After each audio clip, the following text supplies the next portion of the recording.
Recording भी आपकी झूठ बोलूं तो कभी कभी ही देख पाती हूँ पूरी पूरी।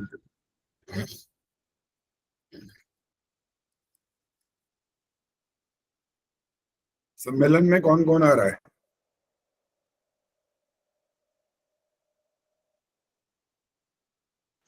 नमस्ते आचार्य जी। हाँ नमस्ते जी। मिथिलेश ने तो सुना ही नहीं होगा अभी मैंने जो पूछा है। हाँ, आपने ये पूछा है कि सम्मेलन में कौन कौन जा रहा है, पर मैं नहीं जा रही। मेरा भी आचार्य जी रिजर्वेशन तो हो चुका है जाने का, यहाँ से 16 लोगों का, लेकिन स्वास्थ्य मेरा ठीक नहीं है तो इस वजह से शायद मेरा मुश्किल ही रहेगा जाना। नमस्ते आचार्य जी। आज नमस्ते जी।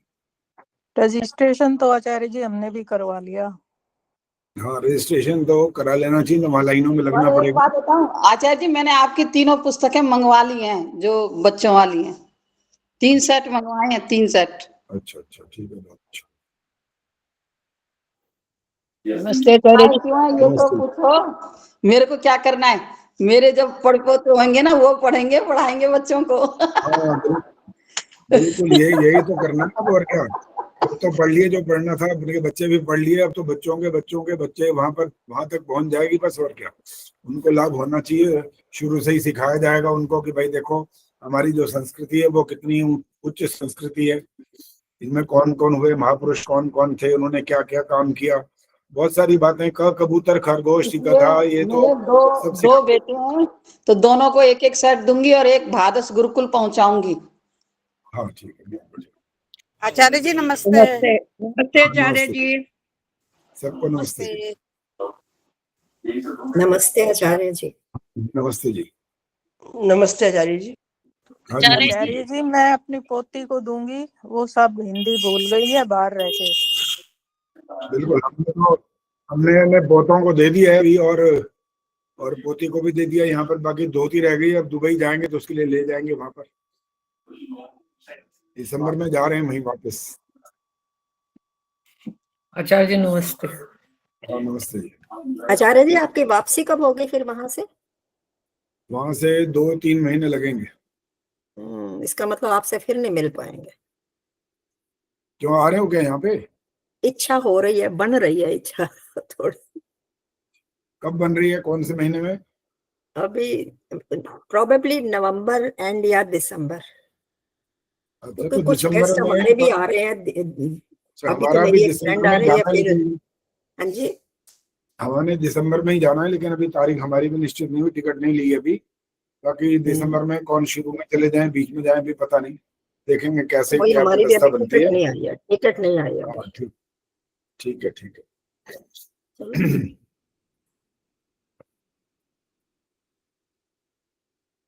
हाँ भाई, कहाँ है वो अपना बीना? बीना जी क्या प्रश्न पूछा था, पूछो दोबारा। पहले मंत्र पाठ करते हैं, फिर आपका प्रश्न आएगा, फिर इसके बाद और चलते हैं आगे। ठीक है आचार्य। हाँ जी, आज मंत्र पाठ कौन करेगा? 29 लोग हो गए, वहीं से ढूंढूंगा मैं तो। यहाँ तो दिखने वाले तो थोड़े से ही होते हैं, 10, 15, 12 दिखते हैं बस। बाकी इधर से देखा जाएगा कि कौन कौन आ चुके हैं।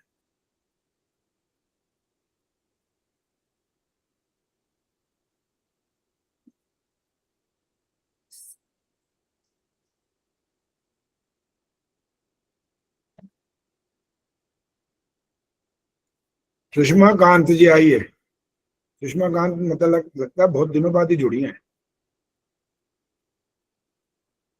हाँ जी आचार्य सुषमा जी कांत जी। नमस्ते। हाँ जी आचार्य जी जुड़ नमस्ते। रहे हो? हाँ हाँ जी जुड़ी हुई। मैं एक्चुअली बाहर हूँ बच्चों के पास, यूके। अच्छा, जुड़ती तो मैं हमेशा ही हूँ। अच्छा अच्छा, यहाँ नजर नहीं आते ना, अभी भी नजर नहीं आ रहे थे, तो इसलिए देखना पड़ता है कि कोई जुड़ रहा है कि नहीं जुड़ रहा, कैसे पता लगता है? नहीं अच्छा, जुड़ती हमेशा हूँ आचार्य जी। ठीक है जी। और चलो जी, सुमन बत्रा जी आइए। आज सुमन बत्रा जी से सुनते हैं एक मंत्र।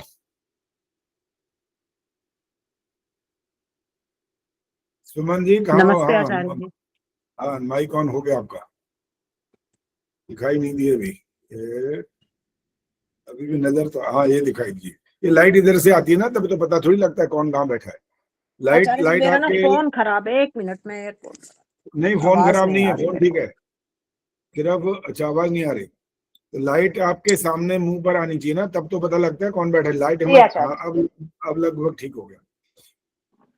तो हाँ सुमन जी आज कौन सा मंत्र सुनाएंगे आज? आचार्य जी जो आप कहें। संध्या का सुनाएंगे? हाँ जी। याद है, देखना नहीं लेकिन आज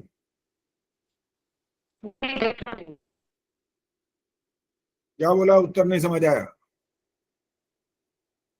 नहीं ऐसे ही सुनाऊंगी, बुक ले भी नहीं रखी अभी तो। कोई अभी भी आवाज कट के आई है, बिना देखे सुनाओगे ना? हाँ जी।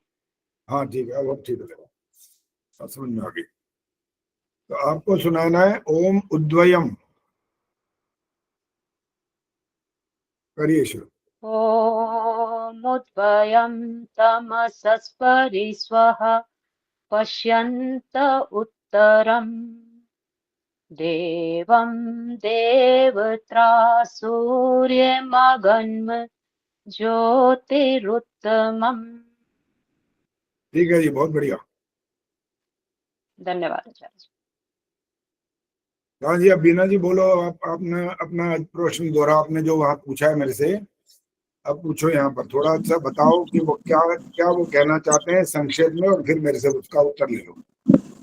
जी आचार्य जी, मेरे पास ना परसों एक किसी ने वीडियो भेजी थी। दरअसल में घर में इस समय बेटे के विवाह का चर्चा चल रही है, तो उसमें बात ये आई थी कि जाति या अंतर जाति है। तो मैंने उनसे कहा कि हम तो आर्य समाजी है, हमें जाति का कोई ऐसा वो नहीं है, हमें बच्चा सही मिल जाए। तो उन्होंने मेरे को वीडियो भेजी जो मैंने कल आपको भेजी थी। एक ये जैन धर्म की महिला है जो उस वीडियो में बता रही हैं कि मतलब आप एक जर्सी गाय का दूध होता है और एक साधारण गाय का दूध होता है, आप उन दोनों को मिला के पियोगे या उसका सेवन करोगे तो उससे आने वाली संतान जो है वो उसका कहीं हाइब्रिड भी होता है। एक उन्होंने चावलों का उदाहरण दिया था कि घर में मेहमान आए थे, चावल बनाने लगी तो चावल थोड़े थे, तो मैं पड़ोस से मांगकर चावल ले आई और मैंने चावल बनने के लिए रख दिए। थोड़ी देर बाद देखा तो चावल पूरे नहीं पके थे, क्योंकि घर में जो चावल थे वो बासमती थे और जो मैं पड़ोस से मांग के लाई थी वो सरबती के चावल थे। तो दोनों चावल एक साथ नहीं पके। इसीलिए इसका परिवार में भी ये मानना होता है कि जाति का जो है वो जन्म से जाति होती है इंसान की, और धर्म जो है वो धारण किया जाता है। तो मुझे ये शंका हुई इसमें इनके उदाहरण सुन के, तभी मैंने फिर आपको वो वीडियो भेजी थी कि आचार्य जी से शंका का समाधान किया जाए। क्योंकि बचपन से आर्य समाजी परिवार में रही हूँ, तो मैंने यही सुना है कि ऋषि दयानंद ने कभी भी जाति का मतलब जाति के लिए कभी उन्होंने जोर नहीं दिया कि हाँ जाति होनी चाहिए। उन्होंने सदैव अंतर जातीय विवाह इत्यादि पर ही जोर दिया है।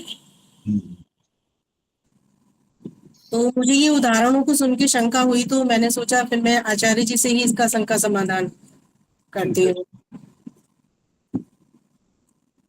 जो हमारा चौथा समुल्लास है ना सत्यार प्रकाश का, और उसके अंदर विवाह से संबंधित बहुत सारी बातें कही गई हैं। तो ये भी बताया कि कौन से कुल में विवाह न किया जाए, और कन्या का जहां विवाह किया जाए वो स्थान नजदीक होना चाहिए कि दूर होना चाहिए। और जो उनने चावलों का उदाहरण दिया, चावल तो जड़ पदार्थ है भाई, बाकी तो हम लोग जो हैं हम तो चेतन है, हमारे तो गुणों से मतलब होना चाहिए ना।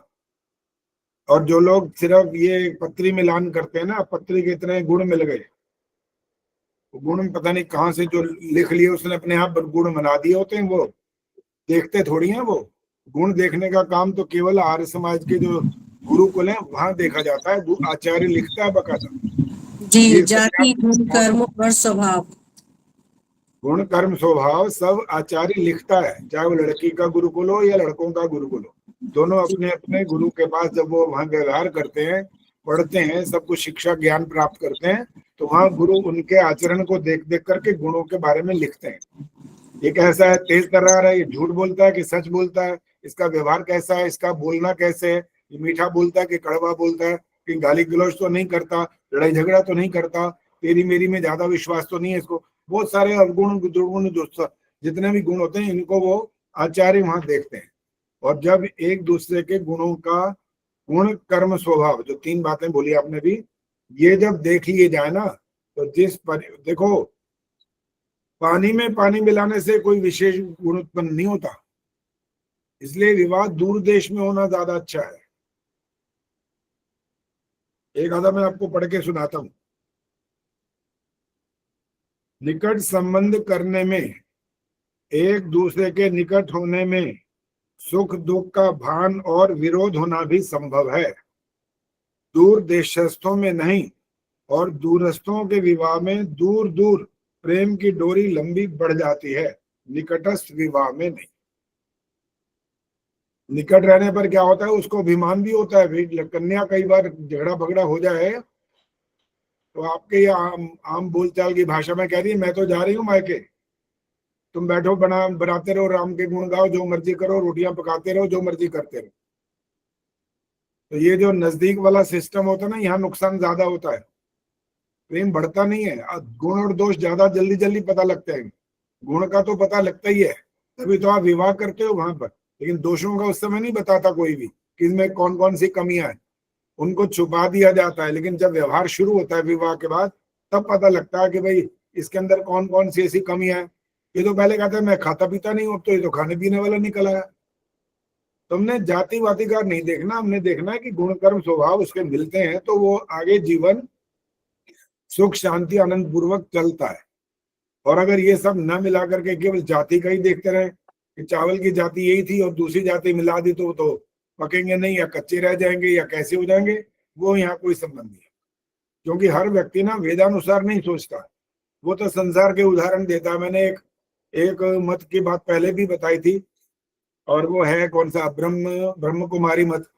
उनसे भी जब इस बारे में कुछ कुछ पूछा जाता है या उनके प्रश्न उत्तर होते हैं, दुनिया वाले पूछते रहते हैं, वो क्या जवाब देते हैं? वो कहते हैं जी अभी ये प्रसंग इससे अलग है, लेकिन वो कहते हैं देखो जी, जो इंसान बना है ना, तो ये बीज है, और जब बीज जो है उसी का ही तो कल को फल लगेगा ना, तो इंसान आगे भी इंसान बनेगा। ये उनका एक तर्क है। अब बिना ही बताएंगे क्या ये तर्क ठीक है? नहीं आचार्य जी, ये तर्क ठीक भी नहीं है। और वैसे भी जो ब्रह्म कुमारी वाले होते हैं ना, ये इनके अंदर तो बहुत सारी चीजें ऐसी हैं, इनका तो ऋषि दयानंद ने भी काफी खंडन किया था। और मैंने जो अभी ये प्रयागराज में हुआ था ना कुंभ, वहां पर भी इनकी काफी चर्चा हुई थी, तो मैंने वो पूरा लेख भी पढ़ा था, तब मुझे पूरी जानकारी हुई थी। इससे ये भाई बहन का रिश्ता रखते हैं, विवाह को सम्मति नहीं देते हैं ये लोग। तो फिर ये बीज के लिए कैसे कह सकते हैं, जब इनके यहाँ विवाह की सम्मति नहीं है तो फिर आगे संतति चल ही नहीं सकती है। नहीं, विवाह के लिए बिल्कुल मना नहीं करते, बाद में कहते हैं आप भाई बहन बन जाओ। बाद में विवाह के बाद में, शुरू में नहीं कहते, विवाह हो जाए, बड़े हो जाए, उसके बाद भाई बहन बन जाओ। अच्छा, भाई सिर्फ ये चलो वेद सम्मत है। हमारे वानप्रस्थ और संन्यास आश्रम की जो मर्यादाएं हैं, वहां पर भी बहुत कुछ अच्छी बातें इसी प्रकार से कुछ ना कुछ बातें कही जाती हैं, उसमें चलो मान लिया जाए, कोई दोष नहीं। लेकिन जब ज्ञान विज्ञान की वास्तविक बात आए, वहां पर ये उल जलूल इस प्रकार का उत्तर दें कि आप बीज के समान हो और वृक्ष कल को यही बनेगा, यही लगेगा। अरे हमको बीज थोड़ी है, हम कर्म करने में स्वतंत्र हैं, हम कर्म करते हैं। आम क्या कर्म करेगा भाई? आम की गुठली तो वो जड़ है, वो डालोगे वही कोई आम पैदा हो जाएगा। और अगर ये वाली बात एक मिनट के लिए मान भी ले कि मनुष्य का जन्म मिला अब और आगे मनुष्य ही बनेंगे, तो विचार करना पड़ेगा कि आज से 50 साल पहले तो 4 अरब के आसपास थे लोग, और आज तो 8 अरब के पास पहुंच गए। ये कहाँ से आ गए फिर? मनुष्य नहीं बनकर और कहाँ से मनुष्य बन गए भाई? फिर इस बात का एक अर्थ निकलता है। कर्म फिलॉसफी काम कर रही है यहाँ पर। अब प्रेम जी बताएंगी। प्रेम जी माइक ऑन करो। आचार्य जी, एक लाइन पर और शंका है मेरी। अच्छा बोल लो, पहले आप बोलो। इसमें जो इन्होंने ये शब्द प्रयोग किया है ना कि 2 अलग अलग प्रजाति से जब विवाह होता है तो वो संतान विजातीय हो जाती है और वो हाइब्रिड हो जाती है, तो ये शब्द सुन के मुझे शंका और ज्यादा हुई कि ऐसा क्यों? हाइब्रिड का मतलब क्या होता है? मुझे नहीं पता आचार्य जी, हाइब्रिड का क्या मतलब होता है। पहले ये तो प्रेम जी भी बता देंगे मेरे ख्याल है। प्रेम जी चलो आपके पास चलते हैं, हाइब्रिड क्या होता है? पता नहीं जी, वो क्या कहना। ऐसे इसीलिए तो पता लगता है ना, वो छल कपट करते हैं, जो शब्द ऐसे बोल देते हैं कि व्यक्ति चक्कर में ही पड़ जाए, समझ आए नहीं बात, ऊपर से निकल जाए तो घबरा भी जाए, इससे ये हो जाता है, इससे वो हो जाता है, बस। आचार्य जी, मैंने 7 बार वीडियो सुनी इसीलिए कि मैं इनकी बात को पूरी तरीके से समझूं। नहीं नहीं, वो समझ नहीं आने वाली ना, वो चीज हमें समझ नहीं वो आती वो क्या बोल समझाते भी नहीं है, वो समझाते समझाते भी ही नहीं नहीं है, ना, वो उनसे बात प्रश्न गोल पूछो मोल ही नहीं करते उत्तर हैं। देते। अच्छा प्रेम जी, अभी मैंने एक बात आपसे कभी प्रश्न करने वाला था, हाँ जी, बात ही भूल गई कौन सी, क्या इनकी बात से क्या प्रश्न निकल के आ रहा था कि हाइब्रिड आचार्य वाली जी बात। कर्म कर्म के ऊपर कर्म, था। आप बीज बता रहे थे, ब्रह्म कुमारी वाले जो बता रहे हैं ना बीज के लिए। अगर 4 अरब थे मान लो 50 साल 100 साल पहले जब भी थे, और अब 8 अरब हो गए, इस बात का संबंध कर्म फिलॉसफी से है कि नहीं है? करंट फिलॉसफी से तो है ही, लेकिन 4 से 8 वैसे माइक बंद हो गया आपका, माइक दोबारा बोलो। अगर और संतान बढ़ती जाएंगी जैसे मुसलमानों के बढ़ती जाती हैं, तो 4 से 8 होना तो कोई मुश्किल नहीं है। नहीं, अभी लेकिन मेरा प्रश्न अब आएगा, प्रश्न नहीं आया अभी। वो तो जो जिसका भी विवाह होगा, जो बच्चे पैदा करेगा वो बढ़ जाएगी संख्या, तो वो बात नहीं हो रही है। अब प्रश्न गंभीर आएगा, अब जरा ध्यान से सोचना। विष्णु प्रिया भी तैयार है, उनसे भी पूछने वाला हूं, पहले प्रेमहंस जी जवाब देंगे। आज से 50 साल पीछे की तरफ अगर जाएं, तो उस समय जो समाज की या संसार की अवस्था व्यवस्था थी, और वो किस प्रकार के कर्म करते थे, और आज जो जिस प्रकार का कर्म की बात चल रही है, इन दोनों में जो बुराई है वो अब बढ़ी है या कम हुई है? बढ़ रहा है। किसने जवाब दिया ये वाला? सुदर्शन मनचंदा ने दिया। पहले प्रेम जी जवाब देंगे, आपने बाकी नहीं बोलना, सबने सुनना है, जिसका नाम बोले वही बोलेगा बस। देखिए जी, बुराई बढ़ी है या ये तो कर्मों के अनुसार है कि कौन सी प्रजाति, कौन सी जाति के लोग बड़े हैं। हमें जय देखो, जाति से भी मतलब सिर्फ संख्या से मतलब है फिलहाल। 8 अरब का मतलब इंडिया नहीं था ये, 8 अरब 4 अरब का मतलब विश्व था पूरा। इसलिए जाति से कोई लेना देना नहीं, सिर्फ इस बात से लेना देना है कि सारे संसार में 50 साल पहले जो बुराई थी, अब वो बढ़ी है या कम हुई है, इसका उत्तर चाहिए। बुराई तो बढ़ी है। बस ये भी छोटा छोटा उत्तर चाहिए। अब विचार ये करना चाहिए कि बुराई बढ़ रही है और इंसान भी बढ़ रहे हैं, ये क्या हुआ? इसलिए कि जो भोग चुके हैं अपना, अब दोबारा से फिर से उनको जन्म तो लेना ही लेना है, मोक्ष से भी तो वापसी होती है ना, तो उनको भी जन्म लेना है। तो जो जिसके जितने जितने कर्म बचे हैं उसी के हिसाब से उनको जन्म मिलेगा। चलो जी, विष्णु प्रिया जी आप और देखो, बताओ क्या क्या समझ में आती है बात ये। गीता तैयार है ना? नंबर आने वाला है, चल रही है गीता, तो लगता है कोई सैर कर रही है कहीं। हाँ जी आचार्य जी। तो जो कर्म, ऐसे तो जीव बढ़े हैं ये तो हम बोल ही नहीं सकते हैं। आ, वो भी तो जीव जंतु, वो भी तो बढ़ रहे हैं, तो हमारे कर्म के आधार पर तो शरीर मिल रहा है। आवाज तेज बोलो भी, कम ना, मतलब पूरी फुल कर रखी है, आवाज नहीं आ रही, कम आ रही है। थोड़ा जोर से बोलो, या तो या वॉल्यूम बढ़ाओ। हाँ, अभी हमारा जीव तो कर्म के अनुसार ही शरीर मिल रहा है, तो ये तो हम बोल नहीं सकते कि अभी ज्यादा है तब कम थे। तो जीव जंतु भी उसी हिसाब से हो रहे हैं। कर्म हिसाब से शरीर भी सभी को मिल रही है। अभी अभी कोई स्पष्टीकरण नहीं हो रहा। अभी संतोष नंदवानी जी, कुछ बात ये वाली क्लियर हो सकती है तो करो। इतना कोई इसके बारे में मुझे ज्यादा ज्ञान तो नहीं है, हाँ, लेकिन वो ठीक मैं है कि कहूँ आचार्य जी कुछ। बढ़ रही है। सिर्फ प्रश्न ये है, दोबारा सुन लो, मैं औरों को भी बीच में अब इन्वॉल्व करने वाला हूँ, और जिसको पूछूंगा वो उत्तर देगा, अपने आप नहीं बोलना। प्रश्न ये आ रहा है कि 50 साल या 100 साल या कुछ भी संख्या गिन लो, चलो, उस समय जितने भी लोग थे और आज जितने लोग हैं, इतने अंतराल में पाप रूप या दुष्कर्म बढ़े हैं, ये बात सब आप मान रहे हो। अब प्रश्न ये पैदा हो रहा है कि इधर हमारा वैदिक सिद्धांत ये कहता है आपको कि आपके शुभ कर्मों के कारण से आपको मनुष्य जन्म मिलता है। अब वहां पर जो बात दिख रही है वो थोड़ा टेढ़ी मेढ़ी सी हो रही है, इधर पाप बढ़ते जा रहे हैं इतने सालों में और इतने मनुष्य भी बढ़ गए, ये क्या हो गया फिर? इसका क्या कारण है, ये पूछना है बस। संतोष जी पहले बताएंगे, अगर समझ आ रहा है कुछ तो। जन्म, ये जो पाप बढ़ते जा रहे हैं और उधर मनुष्य बढ़ते जाते हैं, इससे तो कोई जन्म का संबंध नहीं दिख रहा, क्योंकि उनको जो मनुष्य बढ़ रहे हैं उनको अपने कर्मों के फल के अनुसार जीवन मिल रहा है, मनुष्य का योनि मिल रही है। और पाप कर्म तो अलग हैं, जो करने वाले वो दूसरे लोग हैं। नहीं, दूसरे हो या पहले हो, कोई भी हमें से क्या मतलब, हम तो ये देख रहे हैं कि वो इन्हीं 4 अरब का मतलब था ये इतने, अब 8 अरब का मतलब इतने बढ़ गए, तो 4 अरब में ही तो है वो सारे के सारे, उन्हीं में से तो आएंगे, आखिर कहाँ से आएंगे? चलो और कौन हाथ खड़ा करो, बाकी तो जिसको देखते हैं कौन बोलेगा। हाँ जी, गायत्री गुप्ता जी बोलो। आचार्य जी, बोलो। कुछ तो जो और कीड़े मकोड़े वगैरह बनते हैं उनके भी, उससे भी वो अपने कर्म काट की मनुष्य योनि में आते हैं, और कुछ मोक्ष से भी आते हैं, इसलिए भी बढ़ सकता है, जनसंख्या बढ़ सकती है इससे भी। ठीक है, हाँ जी, रही बाला जी बोलो। आचार्य जी, दूसरे लोकांतर से भी आ जाते हैं हमने सारे लोकांतर जहां जहां जन्म हो सकता है सबको एक प्रकार से गिन लिया है, उसकी बात करो बस।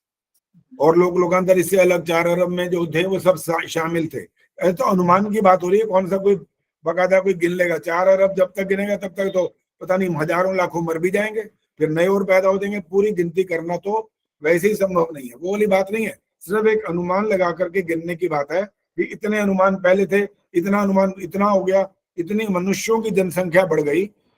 वो वाला सिद्धांत उनका तो वैसे 0 हो गया कि मनुष्य बनने पर मनुष्य का जन्म मिलता है, तो मनुष्यों की संख्या बढ़नी नहीं चाहिए कभी भी।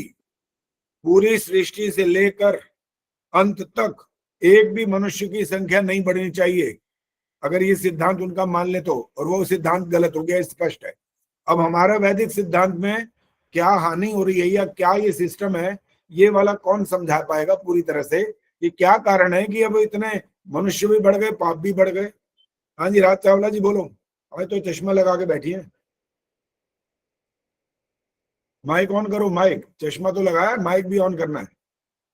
मुझे क्वेश्चन का पता नहीं है पूरा, मैं अभी जुड़ी हूँ। चलो ठीक है, सुनते रहो फिर। हाँ जी, उर्मिला शर्मा जी बोलो। आचार्य जी, जैसे मनुष्य जन्म मिला है तो उसमें कुछ कर्म करता है, कुछ बच जाते हैं, तो जब उसकी मृत्यु होती है फिर उसके जो बाकी बचे हुए पहले के कर्म होते हैं वो भी जुड़ जाते हैं, तो फिर मनुष्य का जन्म फिर मिलता है। कुछ जीव जंतु अच्छे कर्म करते हैं इस जन्म में, तो उनको फिर वापस मनुष्य योनि मिलती है। यहाँ रुक जाओ, यहाँ रुक जाओ। कुछ जीव जंतु ऐसे होते हैं जो शुभ कर्म करते हैं। कौन कर लेता है ऐसे शुभ कर्म? वो कौन सा जीव जंतु? आचार्य जी, कई होते हैं, जैसे कई लोग होते हैं वो अच्छे होते हैं, उनको नहीं करते। वो जो भी करते हैं वो कर्म के क्षेत्र में आते ही नहीं है। गाय होती हैं। सुनो बस, अब आपने नहीं बोला। उसका नाम होता है भोग योनि, बस। उभय योनि में आप हैं केवल मनुष्य, और कोई नहीं है। वो केवल मात्र भोग योनि है। चाहे वो अच्छे हमारे लिए अच्छा कर भी रहे हो ना, फिर भी उनको उसका कोई पुण्य लाभ नहीं मिलने वाला, क्योंकि वो तो भोग योनि में भोग कर रहे हैं अपना। बस पशु बन गए, कीड़े मकोड़े बन गए, कोई पानी में रहने वाले जीव जंतु बन गए। इंदिरा टांगरी जी बोलो। गीता तैयार है ना? 12 नंबर आने वाला। जी आचार्य जी, पहला तो आपका स्पष्ट हो गया, पर दूसरा आप कह रहे हैं कि जैसे जैसे जनसंख्या भी बढ़ रही है और लोग जो हैं वो अधिक गलत परिस्थितियां हैं, इसलिए ऐसा हो रहा है। सामाजिक परिस्थितियां, व्यवस्थाएं अब बहुत फर्क हैं, और इसमें अविद्या भी बहुत है लोगों में, और इसी कारण से अपना और फिर व्यक्तिगत लालच, ये सब कुछ चल रहा है। इसीलिए ही समाज में अधिक पाप बढ़ रहे हैं, अधिक बुराइयां आ रही हैं। नहीं, क्वेश्चन ये है ही नहीं कि बढ़ क्या रहा है, ये कैसे बढ़ रहा है। नहीं है, प्रश्न ये था कि जो इतना बढ़ गया उसके बाद मनुष्य क्यों बढ़ गए, ये क्वेश्चन था बस। चलो गीता बोलेंगे। नहीं, मनुष्य, आचार्य जी क्षमा कीजिएगा, उसका उत्तर तो प्रेम जी ने बता ही दिया था कि जो मोक्ष में चली जाती आत्माएं वो भी जन्म लेती हैं, और ऐसा भी नहीं होता कि एक जन्म में मनुष्य जो है वो सारे ही बुरे कर्म करता है। कई बार ऐसा होता है कि कुछ बुरे कर्म होते हैं, बहुत ज्यादा अच्छे कर्म होते हैं, तो उसको दोबारा से मनुष्य का जीवन मिल जाता है, जून मिल जाती है, तो इसलिए भी जनसंख्या बढ़ सकती है। और कोई एक ही लोक के तो नहीं, लोक लोकांतर के इतने हमने अधिक सारे लोग आत्माएं हैं। को काउंट करके ही बात की है। वो कहीं पहले ऐसा नहीं है कि उनको नहीं गिना था और वहां से वो अब आ गए इसलिए बढ़ गए, ये क्वेश्चन नहीं हो रहा है। चलो गीता बोलेंगे। गीता क्या बोल रहे हैं? नमस्ते आचार्य जी। हाँ नमस्ते जी, बोलो। आचार्य जी, मैं पहले तो आपसे ये पूछी थी, आप दिल्ली में ही रह रहे हैं? नहीं, हम तो नोएडा रहते हैं, अब दिल्ली में छोड़ दिया दिल्ली। अच्छा, और कल यहाँ पर आप मिलेंगे? हम लोग यहाँ दिल्ली में आए हैं, ये सब मेले में आ गए आज। हाँ बिल्कुल, कल आएंगे वहाँ पर। और वो ये पुस्तकें हमको कल यहाँ मिल जाएंगी हाँ आचार्य मिल जी? जाएंगी, इनॉग्रेशन होगा उसका, उद्घाटन होगा, मिल जाएंगे जी, एक तो यही जानकारी लेनी थी, ठीक धन्यवाद। है। दूसरा वो बता रही थी मैं, जीव जंतु हैं अपने पुराने भोगों को भोग करके और फिर मनुष्य जन्म पाते हैं। जैसे कोई एक जीव ने मतलब थोड़ा करा है तो वो 5-7 साल जैसे कुत्ते की योनि भोग करके फिर उसके बाकी के कर्म अच्छे हैं तो फिर मनुष्य में आ जाएगा। इस प्रकार जीव जंतु अपने पुराने कर्मों को भोग करके अधिक से अधिक फिर मनुष्य में जीव प्राप्त कर लेते हैं। और कुछ चलो वैसे ही चलिए, ठीक है, गलत नहीं है, सारा उत्तर ठीक है, प्रेम जी का भी ठीक है, लगभग सबका ठीक है। इसका जो स्रोत है वो वहां पर खड़ा है, अवश्यमेव भोक्तव्यम कृतम कर्म शुभाशुभम। प्रत्येक शुभ और अशुभ कर्मों का फल मिलता है। मनुष्य बनने के बाद दोबारा मनुष्य बनेंगे, क्योंकि हम बीज हैं और आगे मनुष्य बन जाएंगे, ये महामूर्खता की बात है। ऐसा नहीं हो सकता। हम बीज नहीं है, हम कर्म करने वाले स्वतंत्र हैं, जीव हैं, हम आत्मा हैं। हमें एक पदार्थ नहीं है छोटा सा कोई कि ये वाला पदार्थ जमीन में डाला तो वही वृक्ष कल को बन जाएगा। और जो बातें और थोड़ा थोड़ा तो आपने स्पष्ट कर दी है, वैसे जैसे किसी ने जीव ने मनुष्य की बात करेंगे और उर्मिल शर्मा ने तो ये गलत बोल दिया कि वो जो जीव जो शुभ कर्म करेंगे तो फिर वो मनुष्य बन जाएंगे। ये वाली बात नहीं है, बल्कि ये वाली बात है जब वो अपने पापरूप कर्मों का फल भोग लेंगे और उनके सामान्य ऐसे कर्म हो जाएंगे कि ईश्वर उनको मनुष्य जन्म दे सकता है, तो तब वो उस योनि में, मनुष्य योनि में आ जाएंगे। चाहे वो दुगने हो जाए, चाहे तिगने हो जाए, चाहे 8 गुने हो जाए, उससे कोई लेना देना नहीं हमारा। हमें तो कर्म फिलॉसफी को समझ कर काम करना है बस। क्या पाप का दंड मिलेगा ही मिलेगा, और पुण्य रूप कर्म अगर आपके बहुत ज्यादा अधिक हैं तो आपको मनुष्य के बाद फिर मनुष्य जन्म भी मिलेगा। लेकिन अगर उसमें भी आपके जीवन में पाप कर्म है तो उनका फल भी निश्चित रूप से ईश्वर भुगवाएगा, जरूर, माफ नहीं करेगा। किसी में से कुछ लेस नहीं होता यहाँ पर, अच्छे में से बुरे या बुरों में से अच्छे लेस करके बाकी भोगने के लिए देता ईश्वर, ऐसा नहीं होता। वहां पर बिल्कुल एकदम निश्चित व्यवस्था है, प्रत्येक कर्म का फल भोगना पड़ेगा। और जो मोक्ष से आने की जहां तक बात है, क्योंकि हम इन आत्माओं की संख्या गिन नहीं सकते, हमें पता लग ही नहीं सकता है, कभी नहीं गिन सकते, चाहे कितने ही जन्म जन्मांतर लगे रहे। वैसे तो इनकी जरूरत नहीं है, फिर भी हम एक इस बात की थोड़ी सी उपलब्धि है जानने की इच्छा कर रहे हैं कि क्या ये संभव है कि मनुष्य के ज्ञान में ये चीज आ जाए कि आत्माएं कितनी है। उस दिन भी मैंने ये वाली बात कही थी कि समुद्र के एक छोटे से भाग में इतने कीड़े मकोड़े, मछलियां, सांप, पता नहीं क्या क्या उसमें होता है, हम उनको ही नहीं गिन सकते। और एक कई मछलियां ऐसी हैं जो एक ही बार में लाखों अंडे दे देती हैं, बताओ तो कितने जीव वहां पर होते होंगे एक समुद्र में। और पूरे धरती के अंदर भी कितने रहते हैं, और हम मनुष्यों के अलावा बाकी कितने जीव जंतु हैं, हम नहीं गिन सकते।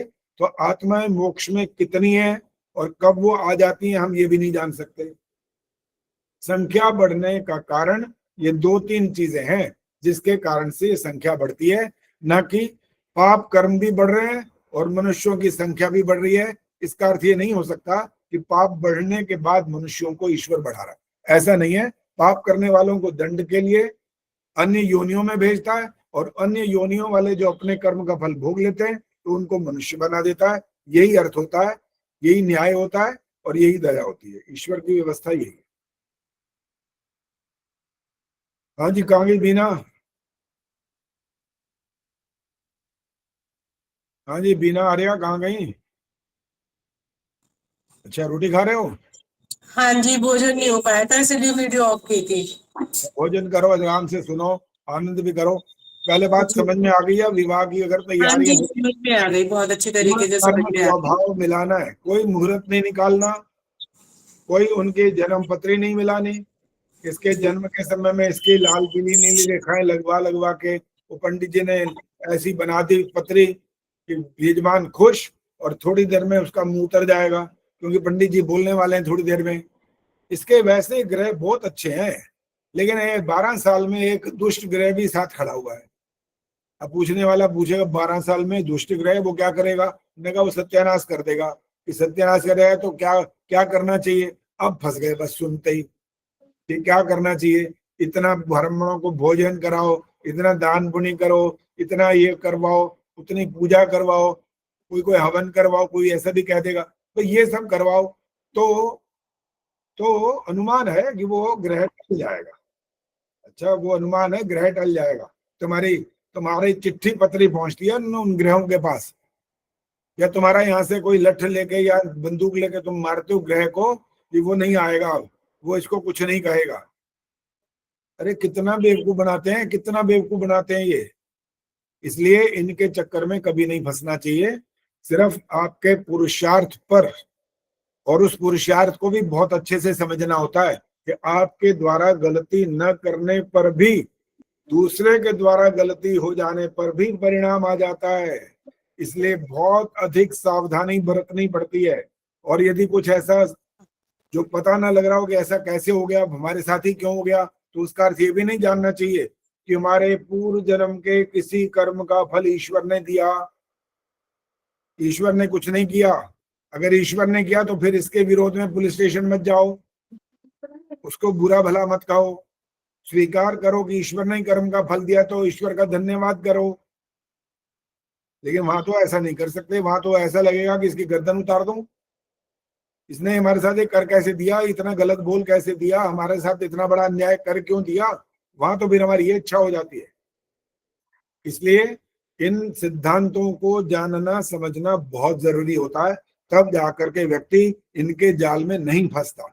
नहीं तो एक सेकंड में गिरने की ऐसा होता है, फटाफट बहक जाता है। वहां पर पागल बनाने वाले बहुत बैठे हैं हिंदुस्तान के अंदर आजकल तो, और भी महारथी इकट्ठे हो गए।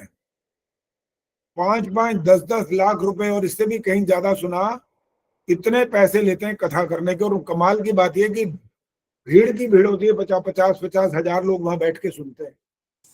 पता नहीं कौन। आचार्य जी, अब तो आर्य समाज के वक्ता भी ले रहे हैं ऐसे ही फीस आर्य समाज के कार्यक्रमों में भी चल रही है। इतने लाखों तो नहीं लेते वो, जो 50 या 5-5 लाख रुपए ले लें। लेकिन देखो, हमें पैसे के उस तर्क में कोई आपत्ति नहीं है ज्यादा, लेकिन अगर वो ज्ञान का विस्तार करें तब तो कुछ समझ में भी आती है बात। वो तो ज्ञान फैलाते रहते हैं, बेवकूफ बनाते हैं, डराते रहते हैं, धमकाते रहते हैं उनको। और ऐसा यूं करते हैं, हम आपका बता दें कि पट्टियां निकाल देंगे आपकी। हमारे यहाँ इसमें वैसे मुझे कहना नहीं चाहिए, लेकिन मुझे लगता है कि सब अपने ही संगठन के लोग जुड़े हुए हैं, तो मुझे लगा कि मुझे आपको ये बता देना चाहिए। हो सकता है आपकी जानकारी में भी हो। हमारे इसमें आर्य समाज में है अंजलि आर्या जी, वो बहुत कार्यक्रम कर रही हैं इस समय, और विवाह शादी वगैरह में भी वो जा रही हैं, कार्यक्रम करा रही हैं। और मेरी सुनने में आया है कि 1,70,000 रुपए तक की वो फीस ले रही हैं। और अभी मेरे जानने में एक आचार्य हैं श्रुति शास्त्री, जयपुर से, मेरे ही किसी जानने वालों ने उनको बुलाया था। और मैंने, सच बताऊं आपको आचार्य जी, आर्य समाज के जब वक्ता ऐसा करते हैं ना तो बड़ा बुरा लगता है अपने आप को भी। वहां पे खुद उन्होंने वहां इतना हंगामा किया, वो 4-5 लड़कियों को लेके आई थी, तो उन्होंने लड़कियों से किसी से बात नहीं करने दी, पता नहीं किसको कहाँ से लेके आई, सबके पैसे लिए। बात उनकी ये हुई थी कि भाई हम आपका रिजर्वेशन खुद करा देंगे। उन्होंने रिजर्वेशन के पैसे अलग लिए, जितना तय किया था उससे भी मोटा वो 70,000 रुपए और ज्यादा लेके गई।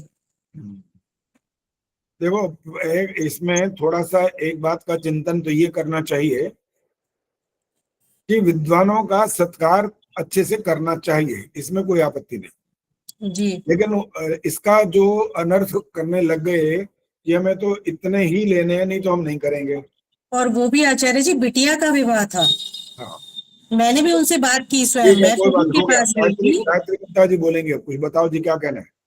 मैं तो इसी बार में, श्रुति जी हमारे यहीं की है, जयपुर की है आचार्य जी, वो म्यूजिकल फेरे करवाती हैं आजकल।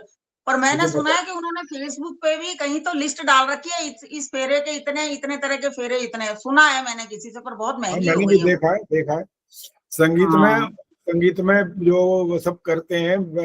और जितना देखो, पहली बात तो ये है कि आपको वेदानुसार करना चाहिए कोई भी कार्य जो करें। संगीत में कोई बुराई नहीं है, लेकिन वो उस प्रकार से वहां पर ऑर्केस्ट्रा बैठ जाए, पूरा सबको इकट्ठा करके इतना लंबा चौड़ा आयोजन करें, तो ये तो फिर दिखावा ज्यादा कहलाता है, न कि संस्कार की कोई ज्यादा महत्ता नजर आती है फिर वहां पर। तो थोड़ा सा अभी उसमें दमयंती जी ने भी पूछवाया था आचार्य जी, श्रुति जी का नंबर मेरे से ही लिया था, उनके कोई रिलेशन में शादी थी, फिर उन्होंने दमयंती जी ने कहा वो तो बहुत पैसे मांग रही हैं। हाँ, यही हुआ। तो ये अत्यधिक जो है ना, देखो excess of everything is bad, ये जो एक नियम है ना वो ठीक है, इसमें ऐसा नहीं करना चाहिए। बाकी जो यजमान है वो सम्मान करे, उनको लिखा गया है कि दक्षिणा में जो कुछ देना चाहिए वो ऐसा ना दे कि उसको ये आपत्ति हो जाए कि देखो मैं कितना दूर से कितना परिश्रम करके यहाँ पहुंचा हूँ, आया हूँ, और किराया भी मैंने खुद भरा या अपनी गाड़ी से गया हूँ, तो उसको ऐसा ना महसूस हो जाए कि ये ठीक से सम्मान नहीं हुआ। इसका वैसे कोई मापदंड हमारे पास है नहीं है कि इसके लिए 11,000 दें, 21,000 दें, 51,000 दें, 1,00,000 दें या क्या दें। मैंने भी विदेश में और देश में बहुत विवाह संस्कार कराया है। मेरे को मुंबई में जो वाशी है वहां के लिए बुलाया गया था, मैं रानी बाग तब दिल्ली में रहता था, जिसका विवाह मैंने कराया था उनके बेटे की शादी थी, और वो बॉम्बे शिफ्ट हो गए थे वाशी में। तो उन्होंने जब मेरे को फोन किया तो मेरे से कहा कि आचार्य जी आप विवाह संस्कार कराएंगे। मैं कहा जी आप पहले अपना नाम बताओ। तो उन्होंने अपना पूरा नाम बताया, तो मैंने कहा आप तो यहीं दिल्ली में थे, मैंने आपके विवाह कराया हुआ है। कहने लगे हाँ बिल्कुल आपने ठीक पहचाना। तो मैंने अपने बेटे का विवाह कराना है। मैं कहा ठीक है करा देंगे। कहने लगे ऐसा है करा तो देंगे लेकिन यहाँ नहीं कराना दिल्ली में। मैं कहाँ कराना है? कहने लगे जी वाशी मुंबई में कराना है। तो मैंने कहा वो भी कोई दिक्कत नहीं है। मैं कहा विदेश में होता तब भी करवा देते, कोई प्रॉब्लम नहीं है। तो कहने लगे जी ऐसा है, अब एक शर्त है। मैं कहा अरे बाप रे, ये शर्त मेरे साथ रखने वाले हैं। मैं डर गया भाई कौन सी शर्त आने वाली है। इन्होंने ये कहा एक तो आपको अपनी श्रीमती जी को साथ लाना है। और मैंने कहा ये तो बहुत बढ़िया बात है, इसमें मेरे लिए क्या नुकसान वाली बात है भाई। और फिर आपको हम हवाई जहाज की टिकट देंगे दोनों की आने जाने की। मैं कहा ले, और मुझे आ गई भाई ये तो। फिर आपको 51,000 दक्षिणा देंगे। मैं कहा ले भाई, ये तो सारे ये शर्तें बता रहे हैं अपनी। मुझे लग रहा था कि मैं अगर शर्त बताऊं तो उनको बहुत अच्छा लगे या बुरा लगे पता नहीं, ये तो अपनी शर्तें ही बताए जा रहे हैं। और फिर आपके नीचे गाड़ी होगी वहां पर, आपको वहां पर वाशी में वो घूमने के लिए आपको दे दी जाएगी कि आपको सारे, तो ऐसा नहीं है कि भाई एक दिन में सारा काम हो जाएगा, सारा काम करना आप नहीं है। मैं कहा सारा करवा देंगे, लड़की वालों का चाहे आपका वाला कोई भी हो। तो उन्होंने ये शर्त रख दी। मैंने कहा आपकी सारी शर्तें बिल्कुल, हमें मेरे तरफ से तो कोई शर्त नहीं थी, लेकिन आपने जो कहा मुझे कोई इसमें आपत्ति नहीं, मंजूर है। मेरे को क्या दिक्कत है, अपनी श्रीमती जी को साथ लेके आऊंगा। हवाई जहाज की टिकट आप ऐसी दें, गाड़ी में जाएंगे टुक टुक टुक करते हुए, उसमें तो 17-18 घंटे तो कम से कम लग जाएंगे, राजधानी में भी जाएंगे तो ये तो बड़ी अच्छी बात होगी, मुझे तो कोई इसमें दिक्कत नहीं है। तो कई बार ऐसा इसका संबंध ये होता है कि आप अगर ये कहते हैं किसी को कि भाई इतना मेरे को लेना है, तो उस पर वो बोझ बन जाए और वो दिमाग खराब कर बैठे, तब तो बहुत अनुचित है। लेकिन अगर कहना ही पड़े तो इस बात का भी ध्यान रखना चाहिए कि दूसरे सामने वाला वो उसकी व्यवस्था अपनी है क्या। और मैंने तो 250 रुपए में भी शादी करवाई हुई है। 250 रुपए दक्षिणा मिली, 250 रुपए। कब की बात है? 1980 के आसपास की बात होगी। और उस समय तो खैर जो पैसे की जो स्थिति थी वो कुछ था, लेकिन मैं उसमें नाराज हुआ था। मैंने कहा 250 रुपए कोई दक्षिणा थोड़ी होती है विवाह संस्कार की। शाम से आपके पास बैठे हुए हैं और रात भर आपके साथ जागने का, और सुबह 4-5 बजे 6 बजे वहां से फिर अपनी गाड़ी लेकर के जाने का। मैं कहा 250 रुपए का तो मेरे पेट्रोल लग गया और आप 250 रुपए दक्षिणा दे रहे हैं। मैंने उनसे और इसका ये नहीं कहा कि मेरे को दो, कोई लड़ाई झगड़ा कुछ नहीं किया, लेकिन सुनाया जरूर, सुना दिया ये आपकी जो दक्षिणा है वो बिल्कुल अनुपयुक्त है, ये गलत है, ऐसा नहीं होना चाहिए। सम्मान उतना करो जितना कम से कम उचित तो हो। चलिए ये वाली बात समाप्त होगी अब। हाँ जी, इंदिरा जी कुछ बोलना चाह रही है क्या? हाँ आचार्य जी, मैं यही कहना चाह रही थी। मैंने अनंत जी को अपनी बिटिया की शादी के टाइम इनवाइट किया, तो उन्होंने मुझे कहा, उन्होंने हवन वगैरह सब कराया, वो जो होता है चूड़े वगैरह का। वो कहने लगे मैंने शादियां छोड़ दिया, लोग पूरी रात जगवा के सिर्फ 1000 रुपया या 500 रुपये पकड़ा देते हैं। हाँ। और बैंड वाला जो है वो 21,000 रुपया ले जाता है। ये बात भी तो गलत है ना। हम ही लोग है ना, देखो हम लोग उनका सम्मान नहीं करते और बैंड वाले को दे देते हैं। देखो ये मुझे बात याद आ गई, इसलिए मैंने बिल्कुल ठीक है, उनकी सारी बात बिल्कुल ठीक है। हलवाई वाला, बैंड वाला, घोड़ी वाला, रथ वाला, आजकल तो पता नहीं क्या क्या वाला, और जो फटाके बम फटाके छुड़ाते हैं, पता नहीं कितने हजारों रुपए तो वो ले जाते हैं। और नाचते कूदते रहने वाले वहां पर नाचते कूदते रहते हैं, बाद में पंडित जी के कान में वो कहते हैं, पंडित जी फटाफट कर देना, एक तो फटाफट कर देना, और दक्षिणा क्या होगी वो पता ही नहीं उनको बेचारों को। अरे बाकी सर से तुमने सब फिक्स किया था तो इनको भी बता देते, पंडित जी को भी। पंडित जी खुद ना बोले तो तुम्हें आचार्य जी बता जो देते। 1 घंटा वहां पे 1 घंटा जो गाना गाते हैं वो 50,000 लेके जाते हैं, और अगर हमारे आचार्य जी ने 1 लाख ले लिया तो कोई हर्ज नहीं है। वो 2-2 दिन जागती है बेचारी, चाहे लेडीज हो चाहे जेंट्स हो। बिल्कुल बिल्कुल, तो इसमें एक व्यवस्था ठीक से बनानी चाहिए दोनों पक्षों को, चाहे पुरोहित है, पंडित जी हैं या एक यजमान है, दोनों को उसमें स्वतंत्र अच्छा भी लगे, बुरा ना लगे, और सम्मान भी होना चाहिए, बस ये जरूरी है। चलो इस विषय को अब समाप्त कर रहे हैं, और कोई बात किसी ने पूछनी है तो पूछो, नहीं तो हम आगे अब पढ़ रहे हैं सत्यार प्रकाश। पुस्तक तैयार है? आचार्य जी कल कितनी बजे तक मिलेंगे आप वहां पे? पता नहीं, हम तो पहुंचेंगे, जयपुर से जाएंगे तो वहां। देखो जी, वहां पर 12 से 1 का टाइम है हमारे उद्घाटन का, वो कि कोई पुस्तिका मंडपम का। कुछ ना, कितने उसके नंबर बाद है? सम्मेलन में होगी, जहां पर वो पुस्तकों के बनाते हैं ना, स्टॉल बने होते हैं, वहां पर एक है बना होगा, अभी देखा तो हमने भी नहीं है, तो वहां पर उस स्टॉल पर लिखा होगा, वहां पर एक केवल हमारी वो पुस्तिका नहीं, छोटी सी और भी है कई, उनका इनॉग्रेशन होना है, विमोचन होगा उन पुस्तकों का। अब हम कितने बजे तक रहेंगे नहीं रहेंगे हमें खुद ही नहीं पता अभी। हाँ जी, उर्मिल शर्मा जी क्या बोल रही है? सविता जी सुनता हूँ भी। हाँ आचार्य जी आप ग्रुप में डाल देना ये इंफॉर्मेशन, हम लोग भी कल जाएंगे। क्या डालेंगे? आप ग्रुप में डाल देना, हमने मिलना चाहेंगे आप। मैंने तो फेसबुक पर भी डाल रखा है, वहां पर एक वीडियो बना करके डाला है जय जी ने, गोविंद राम हसानंद वाले जी ने, जिन्होंने ये पुस्तक बनाई है, छापी है, उन्होंने सब कुछ उसके अंदर लिख दिया है कि कितने बजे होगा, कौन से स्टॉल पे होगा, सब कुछ लिखा हुआ है, बोला गया है सब कुछ। ठीक है ठीक है और ठीक है। मंत्रोदय पर एक बार मंत्रोदय पे भी डाल देना आप। आप एक बार हम चेक कर लेंगे। हाँ मंत्रोदय पे डाल देना। डाल देना नहीं, डाली हुई है। ठीक है ठीक है ठीक है। हाँ उसको देखा करो ठीक है, ध्यान से। धन्यवाद। हाँ जी आप बोलो सविता कपूर, क्या कहना है? आचार्य जी मैं तो कह रही थी कि सुषमा दीदी को भी ले आना, हम उनसे मिले नहीं है, उनसे भी मिलना हो जाएगा। प्रयास तो बहुत कर रहे हैं, कह कह के थक गया, वो कह रही मैं नहीं जाऊंगी। पता नहीं, वो थोड़ा वैसे कुछ उनको तकलीफ भी है, इस वजह से भी हो सकता है, कह रही हूँ। परसों की तो आचार्य जी ये बातें कर करके ना मुझे तरसा रहे हैं सारे लोग। हाँ यही तो, मैंने तो पहले ही पूछा था, आज आपने फोन किया ना सुषमा को, मैंने कहा प्रेम जी आ रही है कि नहीं, इनका नहीं अभी तो आएंगी थोड़े दिनों पहले, अब एकदम दोबारा तो आना संभव नहीं लग रहा। और वैसे भी अब टिकट तो क्या, आज तो दिन आ गया, समझ लीजिए, अपना टिकट इतनी जल्दी होगी ना व्यवस्था। सब बातें कर रहे हैं और मेरा मन कर रहा है, पर मैं कैसे आऊं? चलो कोई नहीं, वहां पर वीडियो ये सब बनेंगे, उसके हिसाब से उनसे ही मजा आनंद लेना, और क्या। हाँ जी अरे संदेश पे लाइव भी आएगा, ये पे भी आएगा आचार्य जी। लाइव भी होगा, बहुत कुछ, बिल्कुल ठीक है। हाँ जी वंदना जी कुछ कहना है? हाँ जी नमस्ते आचार्य जी। आचार्य जी वहां पर हमारा जो है गुरुकुल क्रांति का भी स्टॉल लग रहा है, और जिसमें 41 नंबर है, स्टॉल नंबर 41 है। तो मैं सबसे विनम्र निवेदन करूंगी कि आप भी आए और सभी हमारे बहन भाई वहाँ उस स्टॉल में जरूर आए। और गुरुकुल क्या बोला? गुरुकुल क्रांति नहीं गुरुकुल क्रांति आचार्य जी, गुरुकुल क्रांति जी। ये आचार्य विवेक वरुण जी वाला है ना?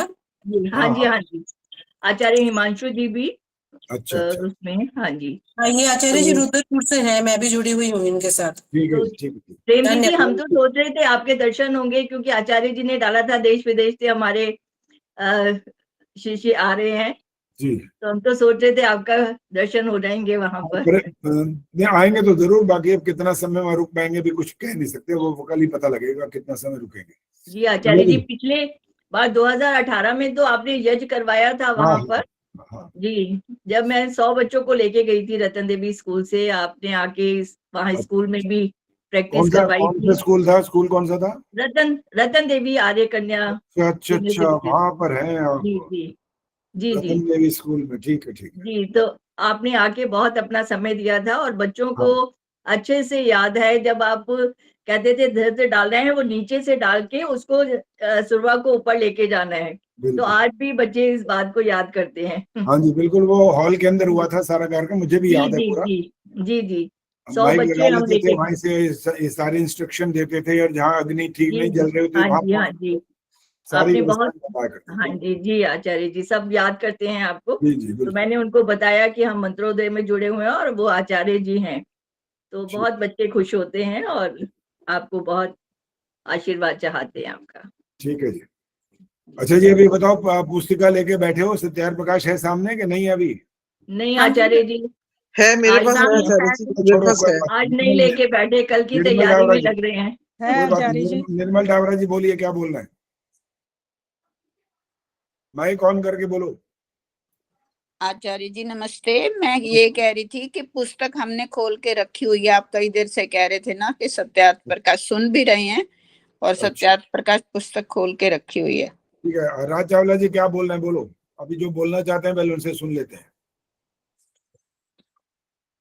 माइक ऑन करके बोलो। ये भूल जाते हो वैसे, 60 के बाद वाकई ये हो जाता है, इसका मतलब 60 के पुस्तक बाद, खोली हुई है आचार्य जी नमस्ते। 60 के बाद सठिया जाते हैं, इसका मतलब ये ठीक है बात।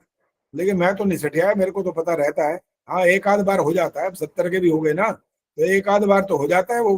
फिर आप कहते हो आचार्य जी आपका माइक बंद है, मैं कहा पानी पी रहा था इसलिए, या खांसी आ रही थी इसलिए बंद बंद कर दिया था। वरना तो सुबह से जब जब शुरू करते हैं आपके साथ कार्यक्रम, माइक बंद करके थोड़ी कर बैठते हैं। तब हमें पता है ऑन करना है, और आपको तो ऑफ ऑन करना पड़ते रहने हैं ना, इसीलिए आप भूल जाते हो। चलो बोलो जी, क्या बोलना है बोलो। एक आध बार हो जाता है। हाँ हो जाता है जी, आपका ज्यादा हो जाता है कभी कभी। हाँ जी, कौन बोल रहा था? राज चावला जी, क्या कहना है बोलो। मैं ये कह रही थी, आप पूछ रहे थे ना पुस्तक खोली हुई है, सामने है, हमने खोली हुई है पुस्तक और आपका सुन भी रहे थे। ठीक है, बड़ी अच्छी बात। और अभी जो आगे की जो मैंने आपको सूचना अभी डाली है, और आपने कई लोगों ने ऐसे हाथ जोड़े हुए हैं, किसी ने ऐसे अंगूठा दिखा रखा है वहां, यस क्या बात, वेरी गुड, बहुत बढ़िया, ऐसे करते रहते हो ना, तो हमारा भी उत्साह बढ़ता है, बड़ा अच्छा लगता है कि देखो भाई ये हमारी चीज को ध्यान से देखते सुनते हैं।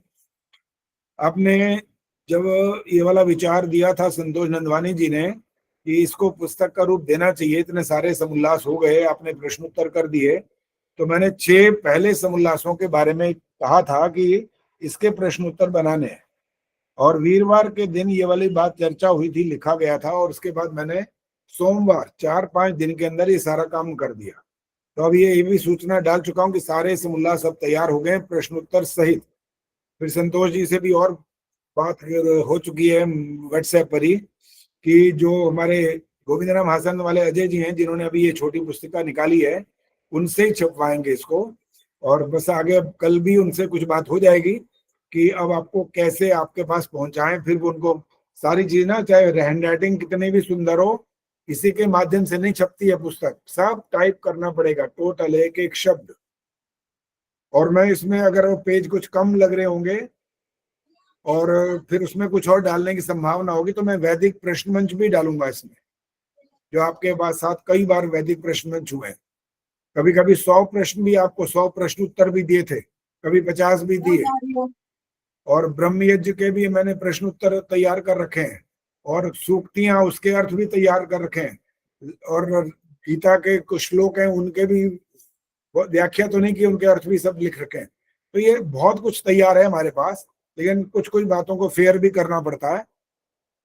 ये 6 तो अभी की हैं, 6 समुल्लास, ये तो फेयर कर ही दिए सीधे। और पहले वाले भी जो थे 7वें समुल्लास में, जब आपको हो सकता है किसी को याद हो, पहले मैंने आपको केवल प्रश्न दिए थे, और उसके बाद मैंने बाद में क्या किया था, मैंने कहा चलो अब ये प्रश्न आपको दे दिए हैं, क्योंकि उत्तर मैंने साथ लिखे नहीं थे तब, और उस समय मैंने ये कहा था कि अब आपको प्रश्न दिए, अपने आप उत्तर लिखो।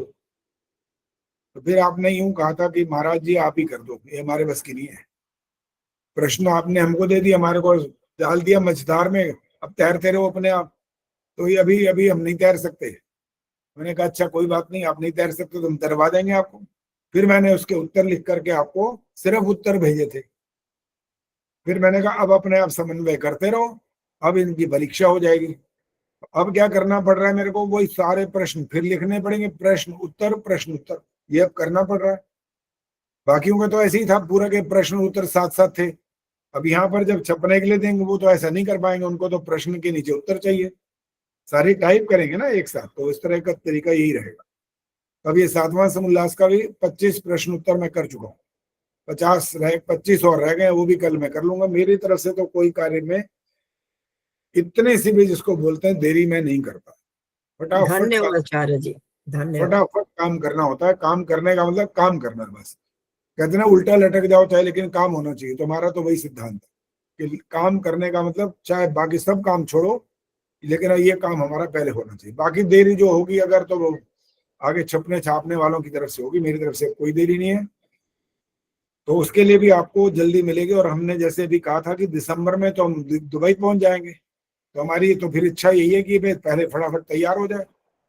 कल ये बात सारी थोड़ी सी स्पष्ट हो जाएगी कि अजय जी इसका जवाब क्या देते हैं, कि मैं इनको अगर ये सारे के सारे फोटो कॉपी करके भेज दूं या ऑनलाइन भी उनको भेज दूं व्हाट्सएप करके फोटो खींच के, तो इसमें वो कितना समय लगेगा। क्योंकि सबसे पहले तो टाइप करने पड़ेंगे, 350 प्रश्न तो यही है उत्तर सहित। तो एक तरह से 700 प्रश्न, छोटा उत्तर बड़े होते हैं कई जगह पर, तो ऐसे ही होता है।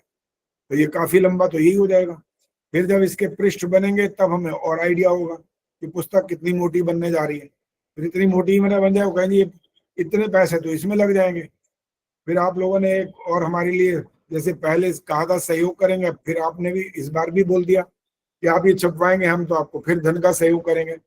तो हमें किसी बात में कोई आपत्ति नहीं है, काम अच्छा हो और सबके लाभ का हो तो वो काम होना चाहिए बस।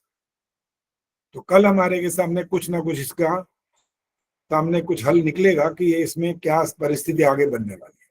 तो प्रयास करें, वो प्रयास करें। बाकी तो हमारी तरफ से तो पूरा प्रयास हो चुका होगा कि जल्दी से जल्दी वो छाप दें। नहीं तो जब दुबई चला जाऊंगा तो फिर आगे इनको चेक करना है। मैं तो एक एक शब्द चेक करूंगा, इसमें गलती नहीं रहनी चाहिए। 95% भी अगर बिल्कुल शुद्ध छप जाए ना तो समझना चाहिए कि आपने बहुत तीर मार लिए। हाँ जी, संतोष नंदवानी जी बोलो। हाँ जी, कल मेरी बात उनसे हुई थी, तो वो कह रहे थे मैं सम्मेलन के बाद आपको मतलब ये सारी बात बता भी दूंगा भी क्या है हिसाब है, कितने पेज बनेंगे, कितने, क्योंकि रजिस्टर के पेज है तो हमें छपवानी है पुस्तक, तो उसमें पेज थोड़े ज्यादा बनेंगे। बिल्कुल बिल्कुल। तो हाँ, तो वो ये कह रहे थे सम्मेलन के बाद फिर मैं आपको सारा बता दूंगी। ठीक है, चलो ये वाली बात और अच्छी है, स्पष्ट हो जाएगी कि कितना और इसमें कुछ और डालने योग्य होगा तो वो डाल देंगे। नहीं तो इतना तो सत्यार्थ प्रकाश को, फिर नहीं तो अगर ज्यादा हो रहे होंगे तो सत्यार्थ प्रकाश इतना ही नाम, इसका नाम क्या रखे भाई? सत्यार्थ प्रकाश प्रश्नोत्तर क्या रखना चाहिए?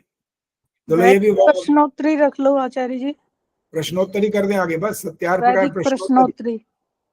क्या दोबारा बोलो? वैदिक प्रश्नोत्तरी। वैदिक प्रश्नोत्तरी नहीं रख सकते। सत्यार्थ प्रकाश प्रश्नोत्तरी ही सही रहेगा। आचार्य जी सिर्फ सत्यार्थ प्रकाश ज्यादा अच्छा रहेगा। नहीं, सत्यार्थ आचार्य जी एक मिनट, सत्यार्थ प्रकाश नहीं, हम ऊपर ये लिख सकते हैं दिव्य प्रश्नोत्तरी, दिव्य प्रश्नोत्तरी, और नीचे हम सत्यार्थ प्रकाश के सभी समोल्लास में प्रश्न उत्तर। हाँ, 1 से 10 समोल्लास, ये तो इतना ही लिखना बस। हाँ जी आचार्य जी, ये भी तो कर सकते हैं सत्यार्थ प्रकाश सिंप्लीफाइड, सिंप्लीफाइड को हिंदी में जो भी उसके लिए अगर कोई, क्योंकि एक्चुअली मुश्किल है ना वो, तो सिंप्लीफाइड करके भी आपको सत्यार्थ प्रकाश सिंप्लीफाइड का हिंदी करके भी नहीं लिख सकते, क्योंकि जो स्वामी दयानंद जी ने जो कुछ बना रखा ना उसमें इतने सारे प्रमाण दे रखे हैं। हम इसमें प्रमाण तो कुछ भी नहीं दे सकते, सीधा प्रश्न है ऊपर, कुछ कुछ संस्कृत में मंत्र भी आ रहे हैं बीच बीच में, कहीं सूक्ति आ रही है, कहीं उसका अर्थ पूछा जा रहा है, कहीं सूक्ति को बोल करके कि इसका आप वो बताओ, व्याख्या करो। बहुत सारी ऐसी चीजें तो आएंगी, लेकिन हम प्रमाण नहीं, सिंप्लीफाइड नहीं कर सकते, क्योंकि सत्यार्थ प्रकाश सिंप्लीफाइड नहीं कर रहे हम तो प्रश्नों जो उसमें प्रश्न बन सकते हैं बनाए हैं। सारे प्रश्न उसमें बने हुए हैं ही नहीं, मैंने अपने आप से बहुत प्रश्न बनाए, और उन प्रश्नों का जो उन्होंने लिख रखे हैं उसके तो फिर प्रमाण दे रखे हैं इतने लंबे लंबे, तो हम उतना लंबा चौड़ा नहीं कर सकते। इसलिए उसको प्रश्नोत्तरी जो शब्द है वो इसमें आ जाएगा तो अच्छा लगेगा। लेकिन किसकी है ये सत्यार्थ प्रकाश की, तो सत्यार्थ प्रकाश प्रश्नोत्तरी करके तो लग रहा है कि पूरी बात इसमें स्पष्ट हो रही है। फिर भी और कोई सुझाव हो तो आप आचार्य जी सिर्फ यही ठीक रहेगा आचार्य जी। आचार्य जी सत्यार्थ सुधा,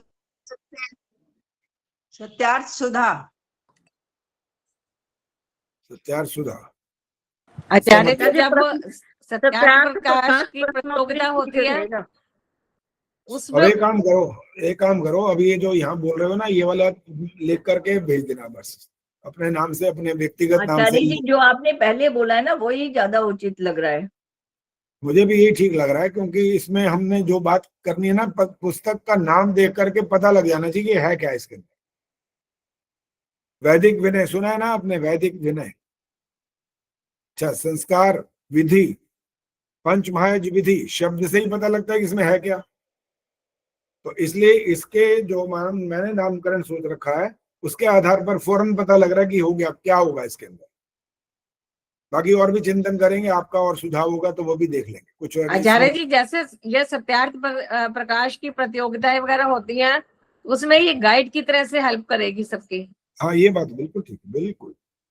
ये तो हमने 8वीं कक्षा के लिए जब डीवी में हमने काम किया था, तो हमने 8वीं कक्षा की जो पुस्तक उनने डीएवी ने बना रखी थी ना, जो डीवी बोर्ड होता था उस समय, 8वीं कक्षा के बच्चों का बोर्ड का एग्जाम होता था, और हर स्कूल का जो बच्चा होता था उसके पेपर दूसरे स्कूलों में जाते थे, बोर्ड जैसे होता है, डीएवी बोर्ड इसका नाम रखा था। और मैं उसमें अभी भी होता है आचार्य जी? हाँ जी, अभी भी होता है वो बोर्ड? हाँ, होता होगा। मैं उसमें पेपर सेटर भी था, पेपर चेक भी करता था, तो बहुत सारे काम मेरे जिम्मे लगा रखे थे। और फिर मैंने उनके लिए एक सुविधा के लिए ये भी बनाई थी, धर्म शिक्षा की पुस्तक से सुषमा ने और मैंने मिलकर के एक पुस्तक बना दी थी। सब रफ हो गया था, टाइप को भी करवा दिया था और वहां भेज भी दी थी, लेकिन बताया था आपको कि दरबाई लाल जी का स्वर्गवास हो गया तो वो काम रह गया, वो नहीं हो पाया, क्योंकि उन्होंने ही कहा था बेटा तुम ये काम करो तो हम ये तुम्हारी पुस्तक लगवा देंगे पूरे डीएवी में, लेकिन वो नहीं हो पाया। कोई बात नहीं, हमें कोई आपत्ति नहीं है, कुछ बातें ऐसी हो जाती हैं, तो संभावना तो बहुत सारी चीजों की होती है, तो उसमें क्या, कोई ऐसी बात नहीं माननी चाहिए। अच्छा जी, अब क्या समय हुआ है? 3:53। क्या चाहते हो, सत्याप्रकाश पढ़े आगे? आचार्य जी थोड़ा सा पढ़ लेते हैं, बहुत दिन हो गए। अभी कहाँ से पढ़ना है, कौन बताएगा? देखें जरा किसको याद है। ठीक जहां से पढ़ना है वो वाला, वो छोटी सी लाइन पढ़ दो। संतोष नंदवानी जी बोलो, माइक ऑन करके बोलो। बहुत दिन तक शास्त्रार्थ होता रहा, पेज है 235। ठीक है, बोलो, आप ही पढ़ो, शुरू करो। ठीक है, कौन सा पेज है बता दीजिए थोड़ा सा। पेज हमारे पास जो अलग अलग पेज है, हमारा पेज है 201 201। हमारे पास 235 है। मेरे पास 238 है, 238। अब अपने आप ढूंढते रहो कौन सी चीज कहाँ पर है। संतोष जी शुरू करो। 250 है। बहुत दिन तक शास्त्रार्थ होता रहा, परंतु अंत में युक्ति और प्रमाण से जैनियों का मत खंडित और शंकराचार्य का मत अखंडित रहा। तब उन जैनियों के पंडित और सुधनवा राजा ने वेद मत को स्वीकार कर लिया, जैन मत को छोड़ दिया। पुनः बड़ा हल्ला गुल्ला हुआ और सुधनवा राजा ने अन्य अपने इष्ट मित्र राजाओं को लिखकर शंकराचार्य से शास्त्रार्थ करवाया, परंतु जैन का पराजय समय होने से पराजित हो गए। पश्चात शंकराचार्य के सर्वत्र आर्यव्रत देश में घूमने का प्रबंध सुधनवा आदि राजाओं ने कर दिया और उनकी रक्षा के लिए साथ में नौकर चाकर भी रख दिए। उसी समय से सबके यज्ञोपवीत होने लगे और वेदों का पठन पाठन भी चला। 10 वर्ष के भीतर सर्वत्र आर्यव्रत देश में घूमकर जैनियों का खंडन और वेदों का मंडन किया, परंतु शंकराचार्य के समय में जैन विध्वंस अर्थात जितनी मूर्तियां जैनियों की निकलती हैं वे शंकराचार्य के समय में ही टूटी थीं, और जो बिना टूटे निकलती हैं वे जैनियों ने भूमि में गाड़ दी थीं कि तोड़ी न जाएं। वे अब तक कहीं भूमि में से निकलती हैं। शंकराचार्य के पूर्व शैव मत भी थोड़ा सा प्रचलित था, उसका भी खंडन किया। वाम मार्ग का खंडन किया। उस समय इस देश में धन बहुत था और स्वदेश भक्ति भी थी। जैनियों के मंदिर शंकराचार्य और सुधनवा राजा ने नहीं तुड़ाए थे, क्योंकि उनमें वेद आदि की पाठशाला करने की इच्छा थी। जब वेद मत का स्थापन हो चुका और विद्या प्रचार करने का विचार करते ही थे, उतने में 2 जैन ऊपर से कथन मात्र वेद मत और भीतर से कट्टर जैन अर्थात कपट मुनि थे। शंकराचार्य उन पर अति प्रसन्न थे। उन पर दोनों ने अवसर पाकर शंकराचार्य को ऐसी विषयुक्त वस्तु खिलाई कि उनकी क्षुधा मंद हो गई। पश्चात शरीर में फोड़े फुंसी होकर 6 महीने के भीतर शरीर छूट गया। तब सब निरुत्साही हो गए और जो विद्या का प्रचार होने वाला था वह भी न होने पाया। जो जो उन्होंने शारीरिक भाष्य आदि बनाए थे उनका प्रचार शंकराचार्य के शिष्य करने लगे, अर्थात जो जैनियों के खंडन के लिए ब्रह्म सत्य जगत मिथ्या और जीव ब्रह्म की एकता कथन की थी उसका उपदेश करने लगे। दक्षिण में श्रृंगेरी, पूर्व में भूगोवर्धन, उत्तर में जोशी और द्वारिका में शारदा मठ बांधकर शंकराचार्य के शिष्य महंत बन और श्रीमान होकर आनंद करने लगे, क्योंकि शंकराचार्य के पश्चात उनके शिष्यों की बड़ी प्रतिष्ठा होने लगी। हाँ, ये रुक जाइए। हाँ जी। शंकराचार्य जी का जो मत था उन्होंने जैनियों को तो परास्त कर दिया, लेकिन हमारे वैदिक सिद्धांतों के अनुसार शंकराचार्य का मत था या नहीं, इसका क्या उत्तर?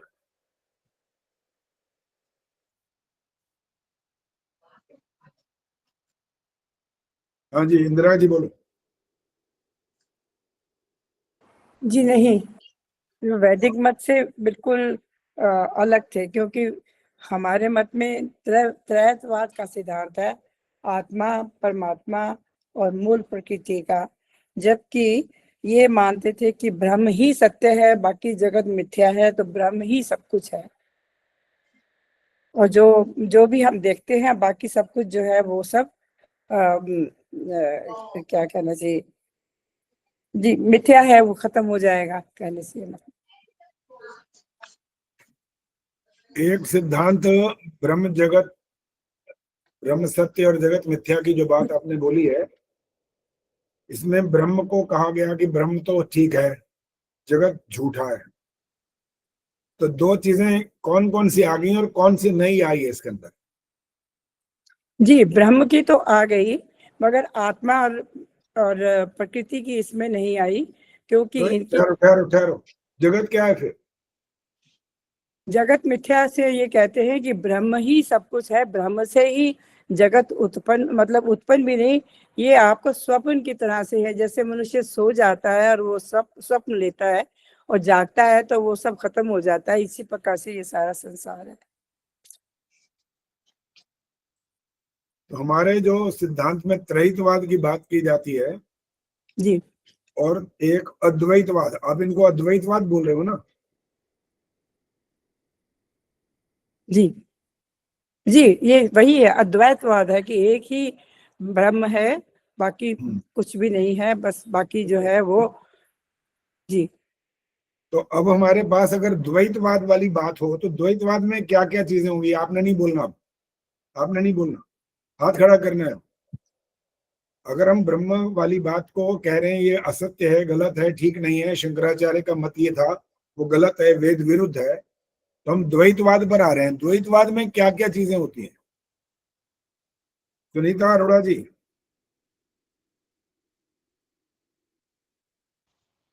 हाँ जी, आचार्य नमस्ते जी।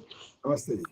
हाँ जी, द्वैतवाद ब्रह्म, हाँ द्वैतवाद, ब्रह्म और प्रकृति को माना है उन्होंने, आत्मा को नहीं माना। ब्रह्म सत्यम जगत मिथ्या। नहीं, इसी में अगर ब्रह्म सत्य जगत मिथ्या बोलेंगे तो ये तो यही बात तो इन्होंने अभी कही है कि इन्होंने तो केवल ब्रह्म को स्वीकार किया है। और द्वैतवाद में क्या कह रहे हैं आप? ये वाली दोनों बातों को बोल रहे हैं यहाँ पर।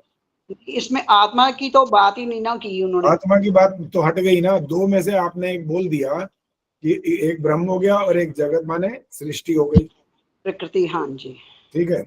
चलो एक मिनट, गायत्री गुप्ता जी भी बोलना चाहती हैं, बोलो जी, क्या कहना है?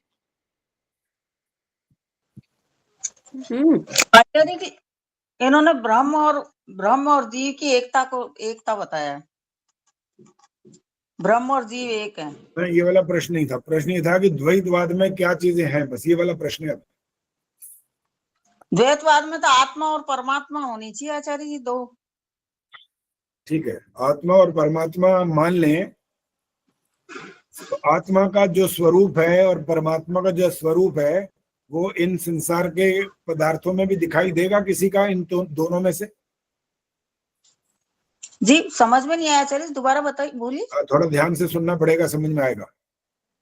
संसार के जो पदार्थ हैं इनमें आत्मा या परमात्मा का स्वरूप दिखाई देगा? ये दोनों तो अनादि हैं आचार्य जी, अनादि स्वरूप है। नहीं, आप प्रश्न नहीं समझ पा रहे। अनादि में कोई आपत्ति नहीं है वैसे, लेकिन ये प्रश्न का उत्तर ये नहीं है। हाँ जी, और जिसको समझ में आया हाथ खड़ा करो। आचार्य जी नहीं दिखाई देगा, ये दोनों अनादि है, निराकार हैं, जीवात्मा भी और परमात्मा भी।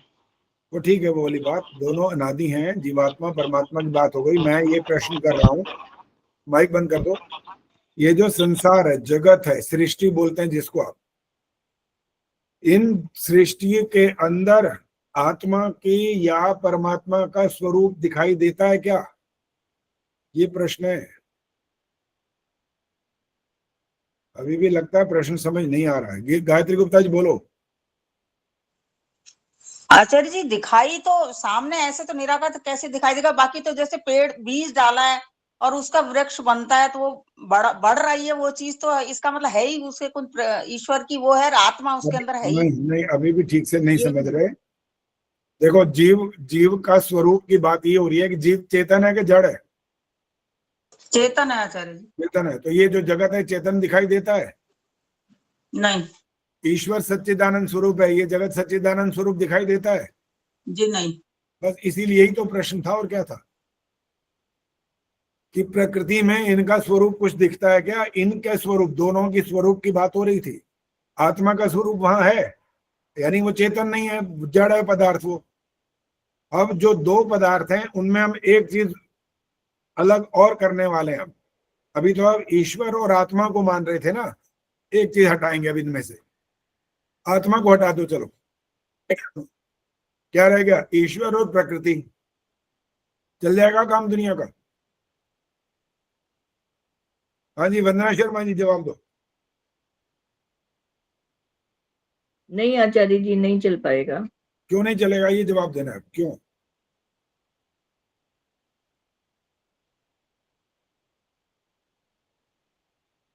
आचार्य जी प्रकृति तो शाश्वत है, उसके अनुसार ही हम सब चलते हैं, तो क्योंकि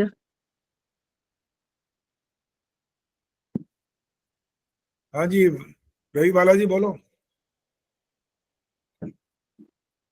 आचार्य जी प्रकृति तो जड़ है, तो जब आत्मा नहीं होगी तो जीव कैसे आएगा संसार में, कैसे?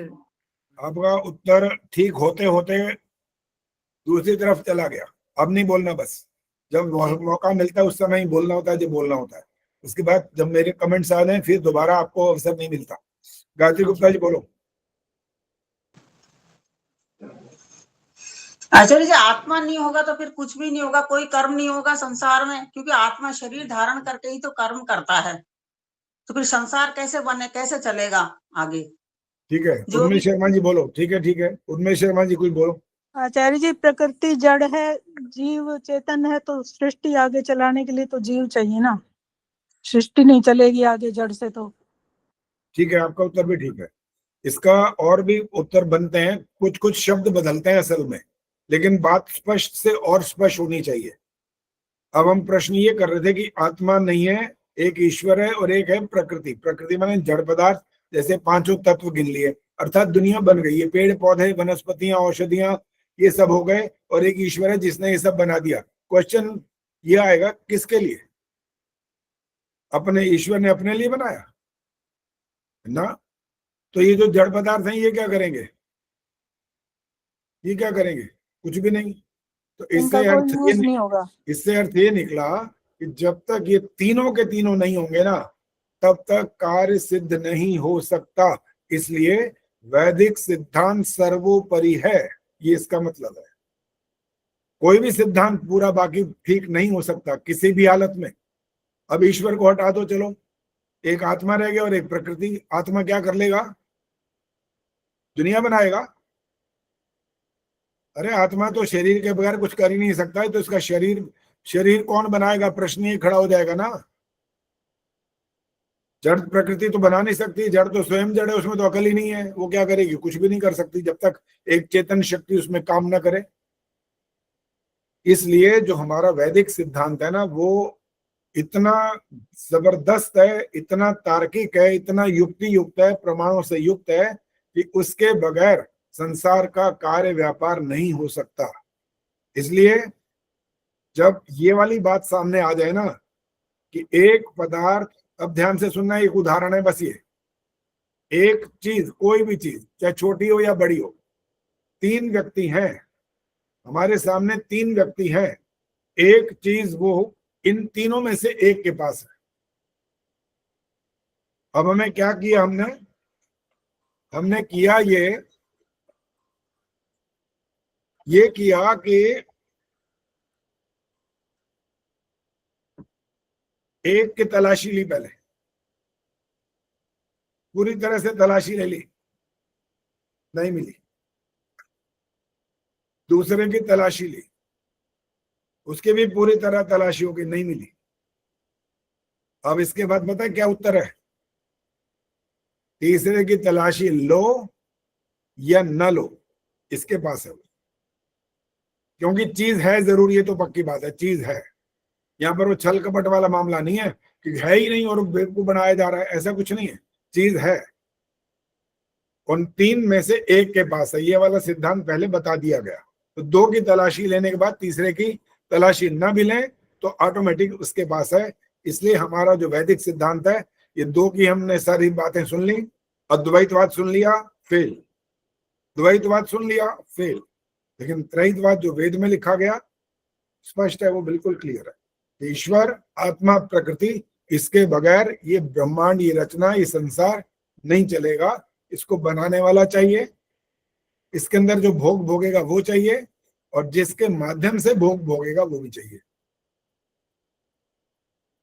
चलिए बस समाप्त हो गया अब समय। अभी तो पढ़ा भाई, थोड़ा देर तो और पढ़ा है, अभी तो 5, 6, 7 मिनट हो रहा है। चलो जी, ये बात स्पष्ट हो गई है, और कुछ पूछना है इस बारे में? शंकराचार्य का मत हमारे मत से भिन्न था, उन्होंने जैनियों को बेशक हराया, लेकिन वो ईश्वर और आत्मा की एकता को ये स्वीकार कर रहे थे, वो भी गलत है, वो सही नहीं हो सकता। चाहे आत्मा कितना ही उन्नत क्यों ना हो जाए, ज्ञानवान हो जाए, 4 वेदों का, 6 शास्त्रों का, उपनिषदों का जानने वाला, उनका व्याख्यान करने वाला भी क्यों ना हो जाए, तब भी ये आत्मा परमात्मा नहीं बन सकता, क्योंकि इसकी अपनी अलग सत्ता है, इसका अपना अस्तित्व है। ये क्या कर सकता है अधिक से अधिक? अब ये प्रश्न है मेरा आपसे, ये मैंने प्रश्न किया है यहाँ पर, ये अधिक से अधिक आत्मा क्या कर सकता है? ये मैंने बातें बाकी सारी बोल दी हैं, 4 वेद पढ़ लेगा, व्याख्या कर देगा, उपनिषद पढ़ लेगा, ग्रंथ पढ़ लेगा, सब कुछ कर लेगा, उसके बाद ये क्या क्या कर सकता है? ये अधिक से अधिक, और ये परमात्मा नहीं बन सकता, ये भी क्लियर है। प्रेमहंस जी बोलो।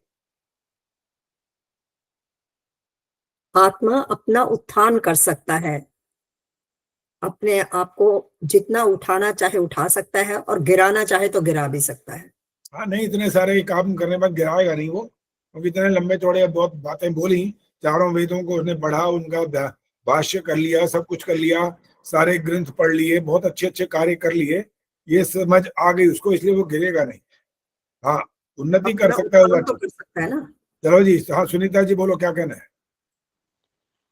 चाहे जितने भी ग्रंथ पढ़ ले, जो मर्जी कर ले, आत्मा परमात्मा के बराबर तो बिल्कुल नहीं। आत्मा सर्वज्ञ है और आत्मा हमेशा ही अपज्य रहेगा। ठीक है, अब इसका अगर थोड़ा सा शब्द बदल दिया जाए तो इसका प्रश्न बदल जाएगा।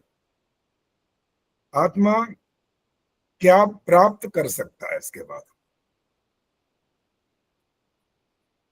अभी और जिसने नहीं बोला मैं उनको मौका दूंगा, ये तो सारे आप ही बोलते हो। नीलिमा जी बोलो, क्या कर सकता है वाली बात तो हो गई, उन्नति कर सकता है, ये कर सकता है, क्या प्राप्त कर सकता है, ये वाली बात आ गई, थोड़ा सा बदल गया बस।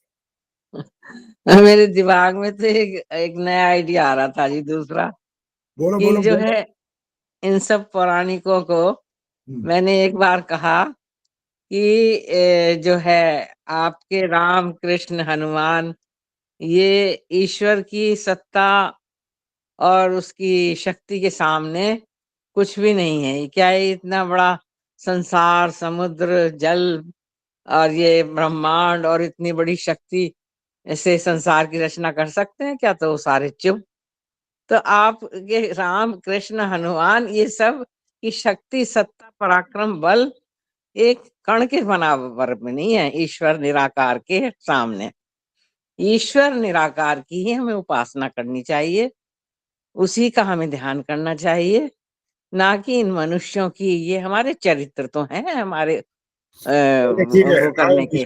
विषयांतर हो, कोई बात नहीं। आपने जो बात उनको कही वो ठीक कही है, गलत नहीं कही है।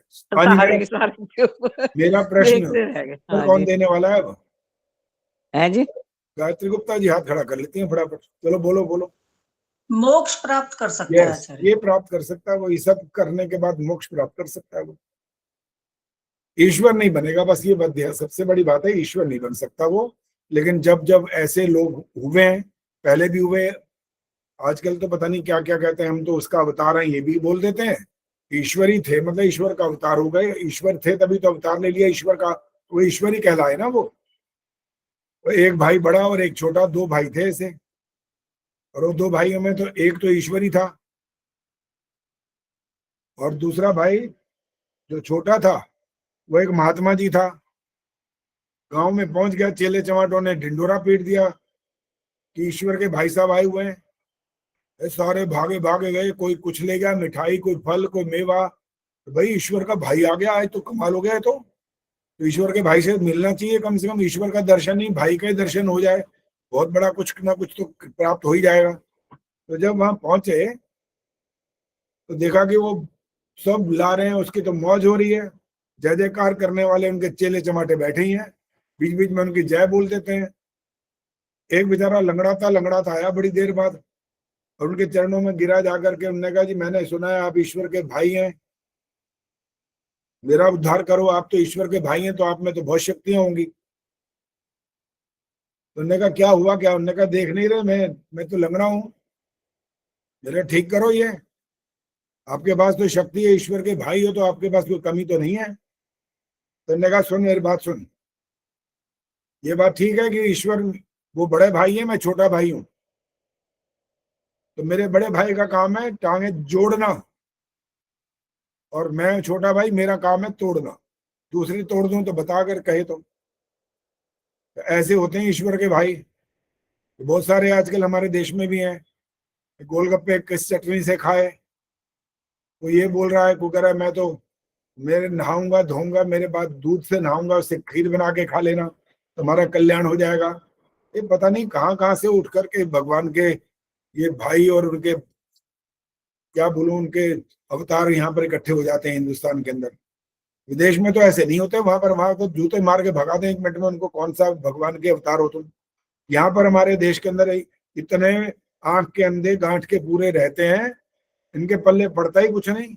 बोले जाओ समझाए जाओ, कुछ पल्ले नहीं पड़ता।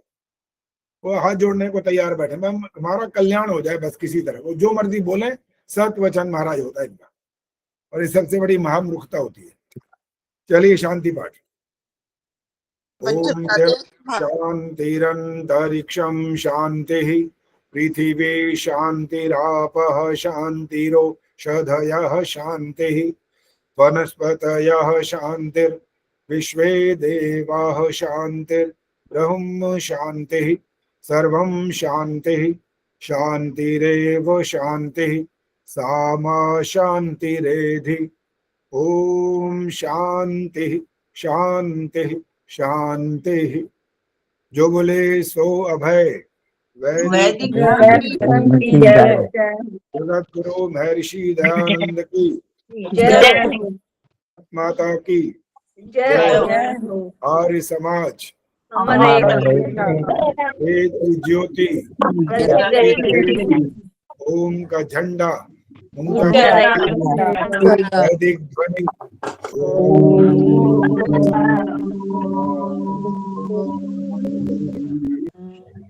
वैदिक अभिवादन।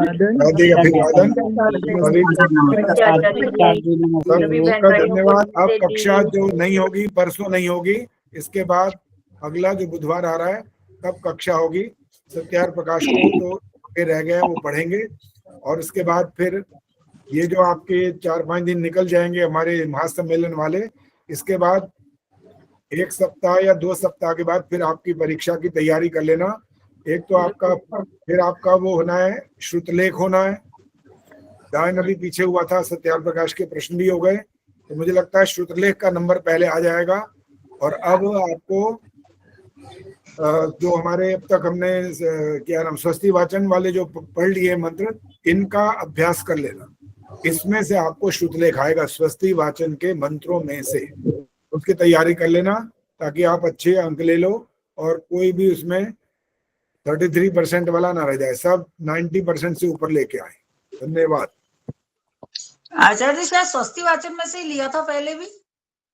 हाँ, तो अभी भी और लेंगे, उसमें हवन में से भी कई बार हुआ, स्वस्ति वाचन में से फिर होगा अभी, ताकि और अच्छा हो जाए, कोई और गलतियां ना रह जाए।